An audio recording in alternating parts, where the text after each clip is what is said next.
Assalamualaikum warahmatullahi wabarakatuh. Perkenalkan, saya Ana Khairunisa, Prodi Pendidikan Agama Islam semester 6.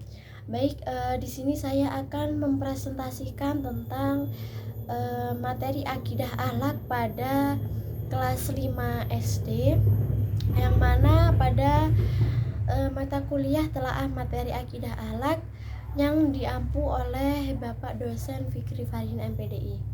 Baik, langsung saja pada bab pertama, yaitu tentang materi iman kepada hari akhir. Nah, untuk kompetensi intinya, yang pertama itu ada menerima dan menjalankan ajaran agama yang telah dianutnya.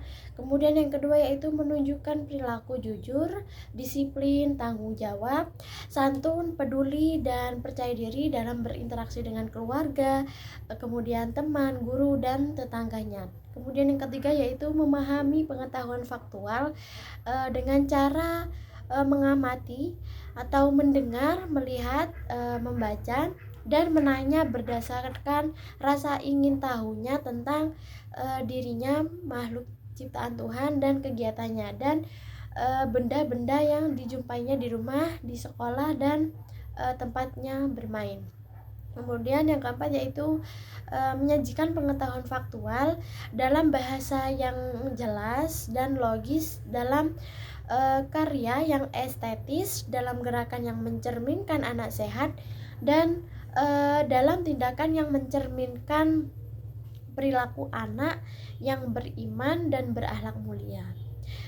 Nah, untuk kompetensi dasarnya itu pada bab ini yang pertama 1.3 yaitu menerima kebenaran adanya hari akhir atau kiamat. Kemudian 2.3 menunjukkan sikap patuh dan mawas diri sebagai wujud iman kepada hari akhir.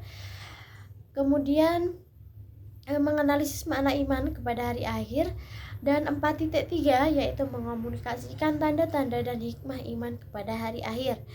Nah, untuk materi pembelajarannya terdapat poin mari mengenal hari akhir. Nah, jadi rukun iman yang kelima itu adalah percaya akan terjadinya hari akhir atau hari kiamat. Nah, jadi hari itu adalah hari yang mana telah dijanjikan oleh Allah Subhanahu wa taala, dan hari itu pasti akan datang. Tetapi tidak ada orang yang tahu kapan datangnya hari akhir itu, termasuk malaikat dan rasulnya, kecuali hanya Allah Subhanahu wa taala. Jadi hal tersebut itu bagian dari rahasia Allah Subhanahu wa taala. Nah, sebagai orang yang beriman, percaya akan adanya hari akhir itu hukumnya wajib, karena sedangkan bagi orang yang tidak percaya itu nanti percaya akan terjadinya hari akhir itu, maka tergolong orang-orang yang kafir. Nah, maka dari itu hari kiamat itu adalah suatu peristiwa ketika seluruh alam semesta itu mengalami kehancuran total, dan seluruh makhluk binasa kecuali yang telah dikehendaki oleh Allah Subhanahu wa taala. Nah, untuk yang poin selanjutnya yaitu mengenal nama-nama hari akhir. Nah, Allah Subhanahu wa taala menyebut nama-nama hari akhir di dalam Al-Qur'an itu dengan istilah yang berbeda-beda, disesuaikan dengan peristiwanya. Nah, nama-nama akhir itu adalah yang pertama ada Yaumul Qiyamah, yaitu hari dihancurkannya bumi dan seluruh isinya. Kemudian yang kedua ada Yaumul Zalzalah, yaitu hari kegoncangan atau keruntuhan. Kemudian yang selanjutnya yang ketiga yaitu Yaumul Ba'ats, yaitu hari yang mana dibangkitkannya manusia dari kubur. Nah, untuk yang keempat yaitu Yaumul Mahsyar, yaitu hari dikumpulkannya manusia di padang mahsyar. Kemudian Yaumul Hisab, yaitu hari perhitungan seluruh amal perbuatan manusia ketika di dunia. Kemudian ada Yaumul Mizan, yaitu hari pertimbangan amal. Kemudian ada Yaumul Jaza, yaitu hari pembalasan amal baik dan amal buruk. Kemudian Yaumul Wa'id, yaitu hari terlaksananya ancaman bagi orang yang melakukan amal buruk. Kemudian yang terakhir ada yaumul hasr, yaitu hari penyesalan. Nah, untuk poin yang selanjutnya itu ada mengenal tanda-tanda hari akhir. Nah, tanda-tanda hari akhir itu dikelompokkan menjadi dua, yaitu tanda-tanda kecil dan tanda-tanda besar. Nah, tanda-tanda kecil itu biasanya disebut dengan sugro, dan tanda-tanda besar itu dinamakan kiamat kubro. Nah, tanda-tanda kecil bersifatnya rendah moralitas manusia, sedangkan tanda-tanda besar itu mengarah kepada semakin dekatnya kerusakan jagat raya. Nah, adapun tanda-tanda kecil atau kiamat sugro, yang pertama yaitu ada benda mati dapat bersuara seperti robot, televisi, dan handphone. Kemudian yang kedua yaitu ilmu agama dicabut, yaitu ditandai dengan meninggalnya para ulama dan tidak ada penggantinya. Kemudian yang ketiga yaitu ada laki-laki mirip perempuan dan perempuan mirip laki-laki, dan masih banyak lagi. Nah, sedangkan tanda-tanda kiamat kubro yaitu yang pertama, menjelang hari kiamat Allah Subhanahu wa taala itu menurunkan kabut tipis sehingga seluruh muslimin itu mengalami kematian sementara orang-orang kafir masih hidup. Kemudian yang selanjutnya munculnya Dajjal. Nah, dia akan mengaku dirinya sebagai Tuhan. Salah satu ciri khusus Dajjal itu adalah sebelah matanya itu buta dan di keningnya itu terdapat tulisan kafir, dan masih banyak lagi tanda-tanda kiamat kubro. Nah, untuk poin yang selanjutnya yaitu ada hikmah beriman kepada hari akhir. Jadi hikmah yang dapat kita ambil dari mengimani hari akhir itu adalah yang pertama, memperkuat keyakinan bahwa Allah Subhanahu wa taala itu maha kuasa. Kemudian yang kedua yaitu terdorong untuk taat beribadah kepada Allah, dan yang terakhir terdorong untuk selalu minta ampunan kepada Allah dan lain sebagainya. Baik, itu tadi untuk bab 1. Kemudian untuk bab 2-nya terdapat materi indahnya berperilaku terpuji ketika bertamu. Nah, jadi untuk kompetensi intinya pada bab ini sama dengan yang sebelumnya. Nah, untuk kompetensi dasarnya yang pertama itu 1.4, menjalankan adab bertamu sebagai cermin keimanan kepada Allah Subhanahu wa taala. Kemudian 2.4 yaitu menunjukkan sikap hormat dan toleran sebagai implementasi mempelajari adab bertamu. Kemudian 3.4 yaitu menerapkan adab bertamu, dan yang terakhir 4.4 yaitu mempraktekkan adab bertamu. Nah, untuk materi pembelajarannya pada ini yaitu yang pertama adab bertamu. Nah, siapapun kalian pasti pernah berkunjung ke rumah saudara atau teman untuk bersilaturahim dengan maksud dan tujuan tertentu. Misalnya pinjam buku, menengok orang sakit, kemudian mengantarkan makanan atau keperluan lainnya. Nah, bertamu dalam bahasa Arab itu dikenal dengan istilah ata li ziyaroti, yang artinya datang berkunjung. Nah, untuk menurut istilahnya bertamu itu merupakan kegiatan mengunjungi rumah sahabat, kemudian kerabat, ataupun orang lain dengan tujuan untuk menjalin persaudaraan, ataupun untuk suatu keperluan lain dalam rangka menciptakan kebersamaan dan kemaslahatan bersama. Nah, jadi agama Islam itu mengatur seluruh perilaku atau tindak tanduk manusia, mulai dari bangun tidur hingga tidur kembali, semua itu ada tata cara atau aturannya, termasuk yaitu tadi bertamu. Nah, baik yang bertamu atau tuan rumahnya.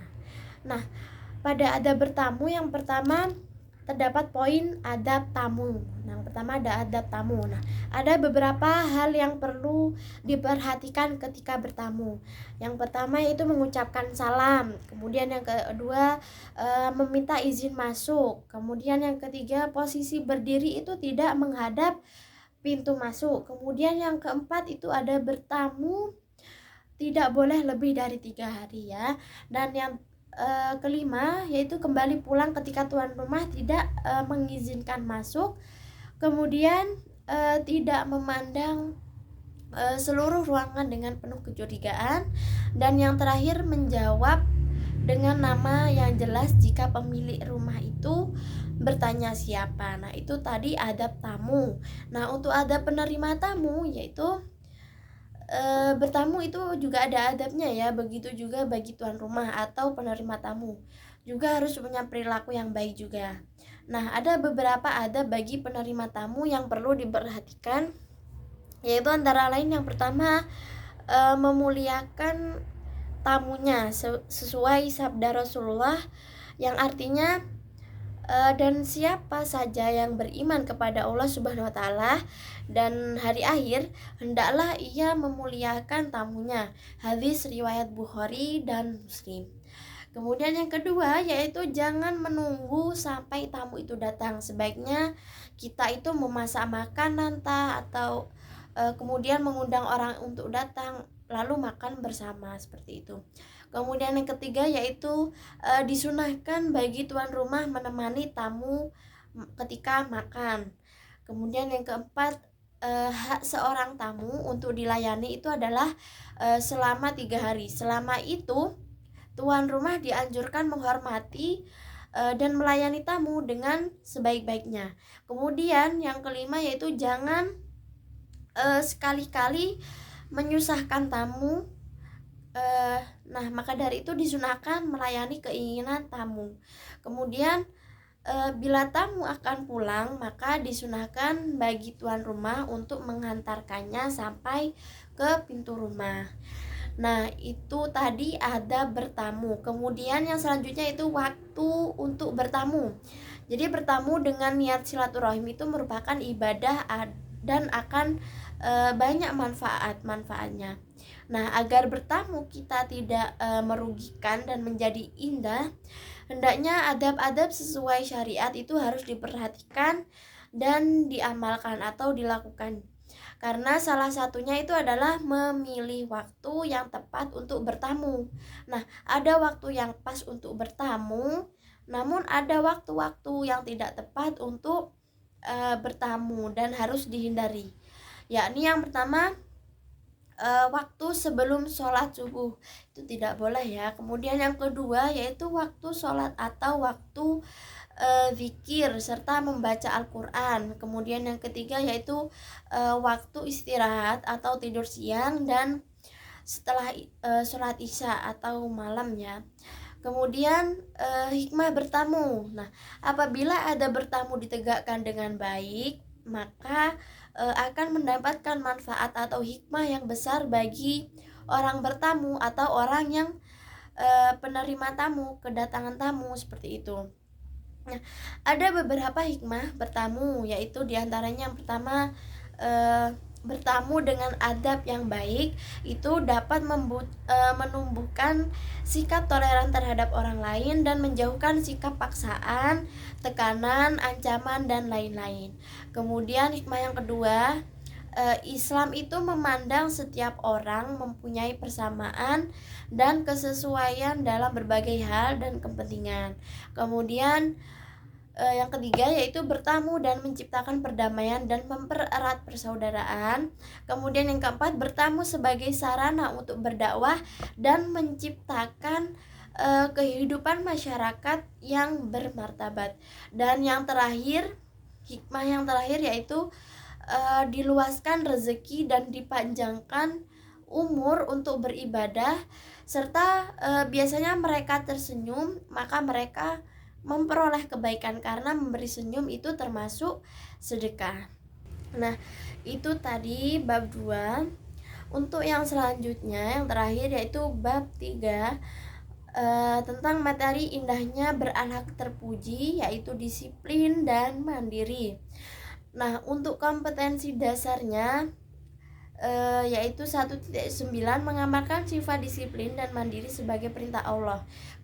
Kemudian 2.9 yaitu menjalankan sifat-sifat disiplin dan mandiri dalam kehidupan sehari-hari. Kemudian 3.9 yaitu menerapkan sifat disiplin dan mandiri dalam kehidupan sehari-hari. Dan yang terakhir 4.9 yaitu menyajikan cara menerapkan sifat disiplin dan mandiri dalam kehidupan sehari-hari. Nah, untuk materi pembelajarannya yaitu poin yang pertama itu mari bersikap disiplin. Jadi yang pertama membiasakan diri bersikap disiplin. Nah, apa kalian ingin sukses? Nah, kunci dari sukses itu adalah disiplin. Karena arti disiplin itu adalah patuh dan taat. Nah, pengertian secara luas, disiplin itu adalah kepatuhan untuk menghormati dan melaksanakan suatu aturan yang mengharuskan orang itu tunduk kepada keputusan, perintah, dan peraturan yang berlaku. Jadi sikap disiplin ini berarti sikap menaati peraturan dan ketentuan yang telah ditetapkan tanpa pamrih. Nah, dalam Islam itu telah mengajarkan dan memerintahkan sikap disiplin dalam arti menaati peraturan yang telah ditetapkan. Nah, sikap disiplin itu dapat digolongkan menjadi 4. Nah, yang pertama, disiplin dalam penggunaan waktu. Nah, waktu yang sudah berlaku tidak mungkin dapat kembali lagi, maka kerugian besar bagi seseorang yang tidak memanfaatkan waktu sebaik-baiknya.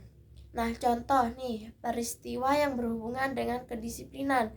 Seorang fotografer yang membuat janji akan mengambil gambar pada acara wisuda kelulusan di sebuah madrasah. Nah, karena semalam bergadang, membuatnya fotografer itu bangun kesiangan. Nah, dengan tergesa-gesa dia itu menuju ke madrasah tersebut. Ternyata sampai di sana acara sudah selesai dan sudah digantikan oleh fotografer yang lain. Nah, itulah akibatnya tidak disiplin akan merugikan diri sendiri. Nah, kemudian disiplin yang kedua yaitu disiplin dalam beribadah. Nah, tata cara ibadah sudah diatur dalam syariat Islam, jadi kita tidak bisa semaunya sendiri merubahnya. Misalnya, sholat subuh dikerjakan dengan 3 rakaat atau puasa dilaksanakan pada malam hari. Itu menunjukkan tidak disiplin dalam ibadah dan membuat ibadahnya sia-sia. Kemudian disiplin yang ketiga yaitu disiplin dalam bermasyarakat. Nah, manusia itu adalah makhluk sosial yang membutuhkan hidup bersama atau bermasyarakat.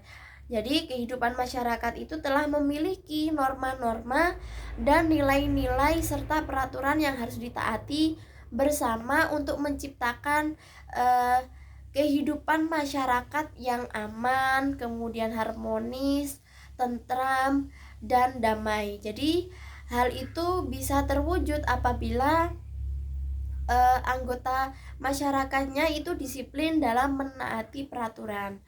Nah, kemudian yang terakhir disiplin dalam kehidupan. Nah, kehidupan berbangsa dan bernegara. Nah, sebagai warga negara itu harus taat dan patuh pada aturan pemerintah. Contohnya nih, pemerintah menetapkan wajib belajar 12 tahun bagi anak-anak. Maka sebagai warga negara yang disiplin itu harus melakukan atau melaksanakan program tersebut dengan belajar yang sungguh-sungguh hingga lulus sampai madrasah aliyah atau yang sederajat. Tentunya dari sikap disiplin ini hasilnya akan dapat dinikmati sendiri dengan meraih kesuksesan. Jadi itu tadi disiplin, macam-macam disiplin. Nah, untuk ciri-ciri orang disiplin yang pertama yaitu selalu menaati peraturan, kemudian yang kedua tepat waktu, kemudian hidup teratur dan terjadwal, kemudian melaksanakan tugas dengan baik. Nah, itu tadi ciri-ciri orang disiplin. Nah, perilaku disiplin di rumah itu seperti apa? Yaitu yang pertama ada sholat tepat waktu, membantu orang tua, tidur dan bangun tidur tepat waktu, kemudian memanfaatkan waktu untuk belajar, kemudian makan dengan teratur, menjaga kebersihan rumah, dan masih banyak lagi ya. Nah, Kemudian ada juga disiplin yang dibiasakan di sekolah atau madrasah. Nah, salah satunya itu menaati tata tertib madrasah, kemudian tidak terlambat sekolah, berseragam sesuai ketentuan, kemudian mengikuti pelajaran dengan tekun, kemudian melaksanakan tugas dari guru, berperilaku sopan santun, dan membuang sampah pada tempatnya. Nah, selanjutnya sikap disiplin yang dibiasakan di masyarakat. Yang pertama yaitu ada menjaga ketertiban dan keamanan lingkungan. Kemudian yaitu menjaga kebersihan lingkungan. Kemudian yang terakhir itu ada menaati peraturan yang berlaku di masyarakat tersebut. Nah, selanjutnya yaitu hikmah bersikap disiplin. Nah, jadi disiplin itu menjadi salah satu sikap yang diajarkan dalam agama Islam. Nah, disiplin ini sangat diperlukan dalam kehidupan sehari-hari karena disiplin itu sangat berpengaruh pada kesuksesan kita di masa depan nanti. Jadi disiplin ini merupakan sifat orang yang bertakwa. Contohnya nih, seorang muslim yang bertakwa melaksanakan sholat wajib secara tepat di waktu di waktu sholat yang telah ditentukan. Banyak keutamaan atau hikmah memiliki sifat disiplin, yaitu diantaranya yang pertama ada bentuk ketaatan kepada Allah Subhanahu wa taala. Nanti kita diperintahkan untuk taat kepada Allah Subhanahu wa taala dan Rasulnya. Jadi disiplin ini adalah salah satu bentuk taat pada aturan yang telah ditetapkan oleh Allah Subhanahu wa taala. Kemudian hikmah yang selanjutnya itu terhindar dari sifat lalai, kemudian mudah mencari rezeki, kemudian menjadi orang yang ahli dalam bidangnya. Jika kalian mempunyai keahlian dalam bidang tertentu, maka perlu dilatih dan digunakan secara disiplin. Kemudian keterampilan tanpa kedisiplinan itu hanya akan menjadi sia-sia, karena orang yang sukses dalam bidangnya itu adalah orang yang disiplin dalam menekuni keahliannya. Kemudian yang terakhir yaitu hidup menjadi lebih teratur dan masih banyak yang lainnya. Nah, baik, pada materi akidah akhlak kelas 5 ini terdapat beberapa analisis SWOT. Jadi buku ajar akidah akhlak MA kelas 10 ini terdapat yang pertama strength, ya, yaitu kelebihan. Jadi kelebihan yang pertama itu menggunakan gambar yang menarik yang disesuaikan dengan materi. Kemudian terdapat hikmah dari materi yang telah dipaparkan. Kemudian memberikan contoh kisah-kisah para nabi sehingga siswa ini dapat mengamalkannya dalam kehidupan sehari-hari. Kemudian menggunakan bahasa yang mudah dipahami oleh siswa.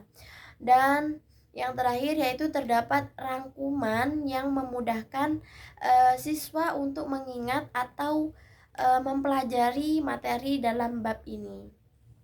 Kemudian untuk weaknessesnya atau kekurangannya yaitu dalam bab 4 tentang indahnya berperilaku terpuji ketika bertamu tadi, banyak dalil-dalil hadis yang hanya artinya saja. Kemudian untuk opportunitiesnya atau peluangnya, buku ajar akidah akhlak sekelas 5 ini mengandung materi yang bagus dan jadi para siswa itu mudah untuk paham dan mengerti tentang ajaran Islam yang lebih dalam. Kemudian buku ajar ini membantu meningkatkan kesadaran siswa tentang pentingnya akidah dan akhlak dalam kehidupan sehari-harinya. Dengan demikian, siswa ini nanti dapat memiliki kesadaran yang lebih baik tentang bagaimana menerapkan nilai-nilai Islam dalam kehidupan sehari-harinya. Baik, itu saja yang bisa saya jelaskan. Mungkin dari awal ada kata-kata yang salah maupun kurang jelas. Saya mohon maaf yang sebesar-besarnya. Saya akhiri. Assalamualaikum warahmatullahi wabarakatuh.